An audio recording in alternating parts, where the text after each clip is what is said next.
अब मान लीजिए मूलधन 100 रुपये, अब वो 100 रुपये मूलधन माना और प्रश्न हल हो गया, ओरिजिनल मूलधन मिल गया जो लाखों और करोड़ों में था।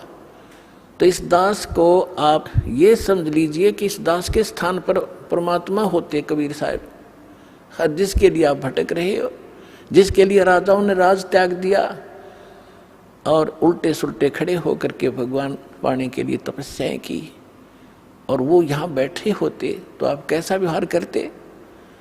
मैं बताता हूँ कैसे करते हैं। एक तो झूठ नहीं बोलते क्योंकि अंतर्यामी है, ये सारा जानते हैं। तो झूठ कौन बोलेगा? जो मर्यादा तोड़ रहा होगा, जो भगवान से डरने वाला ना होगा, जो ये नहीं समझ रहा होगा कि सामने भगवान, गुरु नहीं भगवान खड़े हों, तो मैं उनसे क्या प्रश्न उत्तर करूं? तो वो सच झूठ नहीं बोलेगा। कोई गलती हुई है तो वो कहेगा जी गलती होगी, मैंने बीड़ी पी ली या कोई देव पूज लिया या कोई अन्य गलती होगी, तो उसका समाधान दिया दाता ने कि आपका कनेक्शन कट गया, इसको पुनः सुचारू करवाइए, शुद्धिकरण मंत्र की करा ले और फिर से शुरू हो जा, आगे गलती ना करना।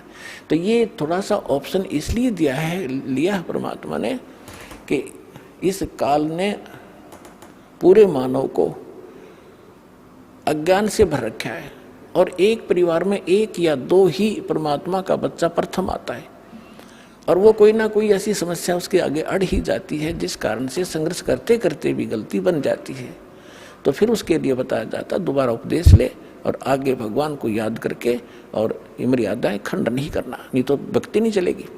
तो 1-2 बार आपको ये ऑप्शन दिया गया है और आप इसको फिर दोबारा ले लीजिए मंत्र, आप फिर स्टार्ट हो जाएंगे। जैसे किसी का मंत्र खंड हो जाता है, दूर देश में बैठा है और उसका पर यहाँ फोन आता है, प्रार्थना होती है, तो उसका मंत्र खंड भी होता है, तो भक्ति बंद नहीं करनी चाहिए उसने, क्योंकि उसने नोइंगली नहीं कर रखी।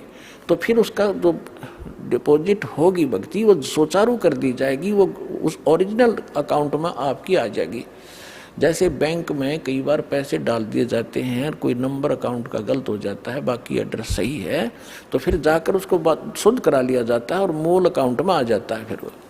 तो ऐसे आप कई, एक भगत कह रहा था जी,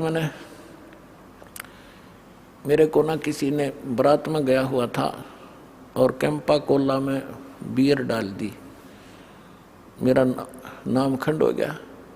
उसके घर वाले कह रहे थे जो फिर शराब पीने लग गया।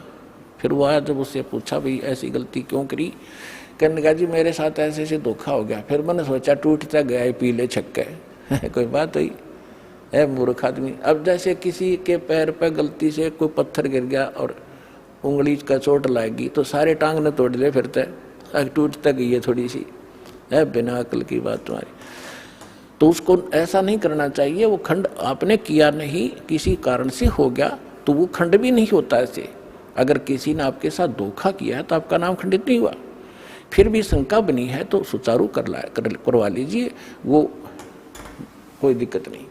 और भक्ति नहीं छोड़नी चाहिए, वो करती रहनी चाहिए। किसी भी कारण से खंडित हो भी गया है, साधना करते रहिए, लेकिन इस उद्देश्य से कि फिर माफी मांगूंगा या घर बैठ के करते रहे तो बिल्कुल कभी अकाउंट आपका नहीं जुड़ेगा, सदा के लिए खत्म हो जाएगा। इसलिए ऑप्शन दिया गया कि दोबारा आके सुचारू करवा लीजिए और दीक्षा अपनी फिर से चालू कराइए कनेक्शन। तो परमात्मा ने बताया है कि गुरु मानुष कर जानते ते नर कहिए अंध, महादुखी संसार में फिर आग गए यम के फंद। अब गुरु जी के सामने कैसे व्यवहार करें, कोई अभिमान शब्द नहीं मुख से निकले। जिन बातों से गुरु दुख पावे है उन बातों को दूर भगावे। जिन बातों, गुरु किन बातों से दुख पाओगा? आप कोई गलती कर रहे होगे या कोई मर्यादा भंग करते हो, हमारे अनुकूल नहीं चल रहे हो तो गुरु जी दुखी। इसलिए उन बातों को तुरंत त्याग देना चाहिए जिससे गुरु दुख हो। गुरु दुखी तो भगवान दुखी, और भगवान दुखी होगा तो काहे के भगतम। तो यहाँ कहते हैं गुरु मानुष कर जानते ते नर कहिए अंध, होवे दुखी संसार में फिर आगे काल के फंद।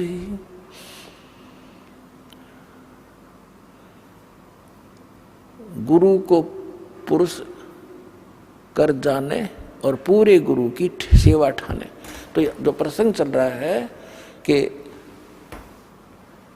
आप जी ने गुरु जी को परमात्मा मानना चाहिए, गुरु जी को एज ए गॉड ट्रीट करना चाहिए, क्योंकि जब आप यहाँ से शरीर छोड़कर जाओगे, जैसे आपको कथा सुनाते हैं कई बार कि अजाजिल नाम के एक भगत थे, जैसा उनको गुरु मिला उसने अपना साधना की परिणाम यज्ञ ही किया उसने, और वो वहाँ जाकर उसकी परीक्षा हुई तो फेल हो गया, तो खाक परीक्षा की, खाक उसने साधना की, सामने लड़का खड़ा कर दिया और उसके वचन का है, और भगवान कह रहे परिणाम कर, फिर अपनी औकात नहीं भूला वो, तो तुरंत अगर उसमें सच्चे ढंग से की होती तो वहाँ अकड़ मिलती ही नहीं, उसमें वो अभिमान ही नहीं मिलता, तुरंत कर देता।